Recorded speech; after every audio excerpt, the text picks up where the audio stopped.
السلام علیکم ورحمۃ اللہ وبرکاتہ۔ الحمد للہ وحدہ والصلاة والسلام علی من لا نبی بعدہ، اما بعد فاعوذ باللہ من الشیطان الرجیم، بسم اللہ الرحمن الرحیم۔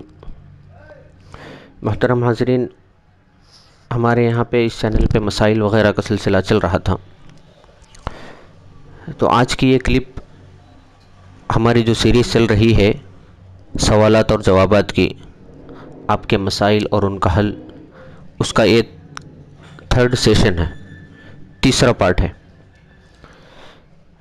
اس مسئلے کو بتانے سے پہلے سب سے پہلے اس بات کی وضاحت میں مناسب سمجھتا ہوں کہ گزشتہ کے پارٹ میں سیکنڈ سیشن میں ایک مسئلے کا جواب دیا گیا تھا۔ مسئلہ یہ تھا کہ عورتوں کی نیت کے تعلق سے امام صاحب نماز پڑھا رہے ہیں اور پیچھے پڑھنے والی عورتیں بھی ہیں، تو عورتوں کی نیت کیا امام کے لیے کرنا ضروری ہے یا نہیں؟ میں نے اس میں بتایا تھا کہ عورتوں کی نیت کرنا ضروری نہیں، اس میں کچھ تسامح ہو گیا تھا، غلط فہمی ہو گئی تھی، اس بات کی وضاحت مناسب سمجھی گئی۔ مسئلہ اصل یہ ہے کہ امام کے پیچھے اگر عورتیں کھڑی ہوئی ہیں تو امام کو چاہیے کہ عورت کی اقتداء کی بھی نیت کرنا چاہیے۔ عورت کی اقتداء اسی صورت میں درست ہوگی جب امام عورتوں کی امامت کی نیت بھی کرے گا۔ میں نے بتایا تھا کہ عورتوں کی امامت کے لیے مستقل کوئی نیت کی ضرورت نہیں ہے، کچھ تسامح ہو گیا تھا۔ عورتوں کی امامت کے لیے عورتوں کی نیت کرنا بھی ضروری ہے، یعنی مرد کے پیچھے عورتیں کھڑی ہوئی ہیں تو مرد کے لیے اس بات کی نیت کرنا بھی ضروری ہے، اس بات کی وضاحت کرنا بھی ضروری ہے کہ میں عورتوں کی بھی امامت کروں گا۔ ہاں، البتہ یہ بات کہ زبان سے کہنا کوئی ضروری نہیں، یہ تو میں نے پہلے ہی بتا دیا تھا دوسرے کلپ میں کہ نیت دل کے ارادہ کرنے کو کہتے ہیں۔ وضو کر کے مصلی پر آ کر کھڑے ہو گئے تو یہ خود ایک نیت ہے، زبان سے اقرار کرنا کچھ بھی ضروری نہیں ہے۔ زبان سے اقرار کر لیں تو بہتر ہے، اچھی چیز ہے، ورنہ زبان سے اقرار کرنا کوئی ضروری بات نہیں ہے۔ اس مسئلے کی وضاحت ضروری تھی۔ اب دوسرے کمنٹس میں جو سوالات وغیرہ آ رہے ہیں اس میں سے ایک سوال یہ بھی آیا تھا، کل کے مسئلے میں سوال ایک آیا تھا کہ ایک آدمی سفر میں جا رہا ہے، نماز کا وقت ہو گیا، کسی مسجد میں یا پھر کہیں علاقے میں نماز پڑھنے کے لیے گیا تو معلوم ہوا کہ ابھی وہاں پر اذان نہیں ہوئی ہے، تو اب یہ نماز پڑھنے والے کے لیے کہ اذان کا مسجد میں ہونا ضروری ہے، کیسا ہے؟ جیسے ہی وقت ہو گیا نماز پڑھ سکتا ہے؟ اس کا مسئلہ کیا ہے؟ اس کا جواب یہ ہے کہ نماز کے لیے نماز کا وقت ہونا ضروری ہے، اذان اور اقامت کا ہونا یہ ضروری نہیں ہے، اذان اور اقامت کا ہونا ضروری نہیں، نماز کا وقت ہو گیا تو نماز پڑھ سکتا ہے۔ ہاں، اذان اور اقامت اس کے مسائل الگ ہیں، مسجد میں نماز پڑھ رہے ہیں تو وہاں پہ اذان ہوئی نہیں ہے، وہ یہ دیکھنا ہے، وقت سے پہلے اذان بھی دینا نہیں ہے، اذان بھی وقت ہونے کے بعد ہی دی جاتی ہے۔ لیکن بتانا یہ مقصود ہے کہ اگر نماز کا وقت ہو گیا تو آدمی کسی مجبوری میں، بلکہ چاہیے تو یہ کہ اذان ہونے کے بعد نماز پڑھے، اذان ہونے کے بعد نماز پڑھی جائے، سب سے بہتر اور افضل صورت یہی ہے۔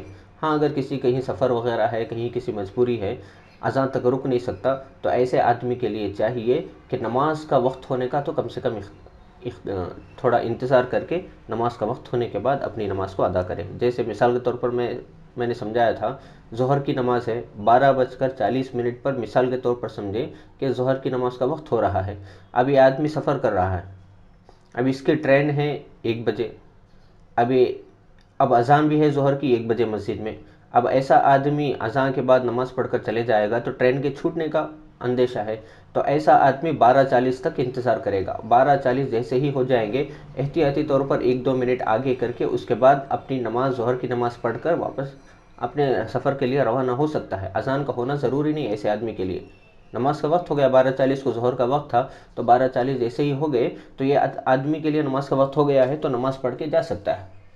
یہ ایک مسئلہ تھا۔ تیسرا مسئلہ یہ ہے کہ پہلی مرتبہ کوئی آدمی قرآن پاک ختم کرتا ہے، قرآن سیکھتا ہے، قرآن سیکھنے کے بعد تو مسئلہ پوچھنے والے نے یہ پوچھا تھا کہ پہلی مرتبہ قرآن ختم کرنے کے بعد کیا اس کو کسی کے لیے بخشنا ضروری ہے، یا اس کو ہدیہ، جس نے سکھایا اس کو ہدیہ دینا بھی ضروری ہے؟ یہ مسئلہ تھا۔ مسئلے کا جواب یہ ہے کہ بخشنا کچھ بھی ضروری نہیں ہے، ہم نے سیکھا ہے تو اب ساری زندگی ہم پڑھتے رہیں، ہمیں ثواب ملے گا، ہم کسی کی نیت کریں ہیں تو ان کا ثواب بھی ان کو ملے گا، لیکن بخشنا، پہلی مرتبہ قرآن پڑھے ہیں تو حضور کو بخشنا، صحابہ کو بخشنا، اس طرح کی کوئی بات نہیں ہے. کسی گھر کے بڑے مرحومین کو بخشنا یہ بھی کوئی ضروری نہیں ہے. ہدیے کی بات آتی ہے تو ہدیہ جس نے قرآن پاک سکھایا ہے اس کا ہدیہ تو ہم کیا ادا کر سکتے ہیں. اللہ کے نبی پاک صلی اللہ علیہ وسلم نے فرمایا خیرکم من تعلم القرآن وعلمہ، دنیا کے سب سے بہترین انسان وہ ہیں جو قرآن پاک کو سیکھے اور سکھائے. اب ایسے آدمی کا ہم بدلہ کیا دے سکتے ہیں؟ ہاں، اپنی اعتبار سے جو کچھ تحفے تحائف ہو سکتے ہیں، ساری دنیا بھی ان کے قدموں میں نچھاور کر دی جائے تو پھر بھی کم ہے، لیکن ہم اپنی طرف سے کچھ دینا چاہیں تو دے سکتے ہیں. کچھ دینا ہی بول کر کچھ بھی ضروری نہیں ہے. یہ مسئلہ تھا. اور ایک مسئلہ یہ تھا، کسی پوچھنے والے نے یہ بھی پوچھا تھا کہ قرآن پاک جب تھوڑا تھوڑا نازل ہوا ہے تو حضرت عمر رضی اللہ تعالیٰ عنہ اپنے بہن کے گھر گئے تو ان کی بہن قرآن پاک پڑھ رہی تھی تو ان کے ہاتھ سے حضرت عمر رضی اللہ، لمبا چوڑا واقعہ ہے، حضرت عمر رضی اللہ تعالیٰ عنہ کے مارا. اس کے بعد ان کی بہن نے قرآن ان کے سامنے پیش کیا تو وہ قرآن پڑھتے ہوئے وہ بھی مسلمان ہو گئے. یہ کیا واقعہ؟ قرآن جب تھوڑا تھوڑا نازل ہوا تو قرآن نازل ہونے سے بہت پہلے حضرت عمر رضی اللہ تعالیٰ عنہ مسلمان ہو گئے تھے. پوچھنے والے نے یہ سوال پوچھا ہے، یہ کیسے ہو سکتا ہے؟ اس کا جواب یہ ہے کہ حضرت عمر رضی اللہ تعالیٰ عنہ جو مسلمان ہوئے تھے، قرآن پاک کی ایک سورت ہے سورہ طٰہٰ کی چند آیتیں پڑھ کر مسلمان ہوئے تھے. اور قرآن پاک کے نزول کا سلسلہ جو چل رہا تھا وہ یہ تھا کہ قرآن پاک جیسے جیسے تھوڑا تھوڑا نازل ہوتا تھا، اللہ کے نبی پاک صلی اللہ علیہ وسلم صحابہ کو، جو کاتبین وحی تھے، ان کو بلا کر قرآن پاک کی آیتیں، جو حصہ نازل ہوتا تھا اس کو بلا کر اس وقت لکھا دیتے تھے. تو قرآن پاک اس اعتبار سے بہت سارے صحابہ کے پاس تھوڑا تھوڑا محفوظ تھا. کسی صحابہ کے پاس چند آیتیں، کسی صحابی کے پاس چند آیتیں، کسی صحابی کے پاس کچھ حصہ، کسی سورت کا کچھ حصہ. تو ایسا مختلف صحابہ کے پاس قرآن کا مختلف حصہ محفوظ تھا. اب اس کے بعد جب قرآن کو جمع کرنے کی ضرورت محسوس ہوئی تو اس وقت پورے صحابہ کو ایک جگہ جمع کر کے ان کے پاس سے جو جو حصے محفوظ ہیں اس کو لے کر جمع کر دیا گیا تھا.